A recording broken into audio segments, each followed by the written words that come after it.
The aerospace giant's saga of flawed batteries has grounded its 787 Dreamliner fleet until a fix can be found.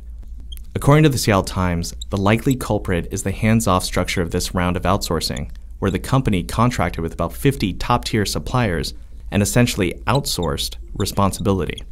Boeing is no stranger to outsourcing. On earlier jets, the company outsourced work on landing gear, batteries, and engines for the 777 and 737. Both planes are renowned for their reliability. But according to the Times, the company gave too much autonomy to their major suppliers and surrendered oversight of subcontractors to the contractors themselves. The result is that there were too many players working on too many pieces with no centralized system of quality control.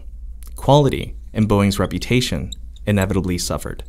Finally, there's the story of Samsung. For US companies, the rise of the South Korean electronics giant should be a cautionary tale. According to The Economist, South Korean business leaders rarely outsource production and believe that American and European companies are making a mistake in outsourcing as much manufacturing as they do, because this allows other firms a great deal of insight into their processes. They should know. It's the blueprint Samsung followed when it was an outsourcing partner for Japanese firms. The loss of intellectual property that ends up strengthening competition.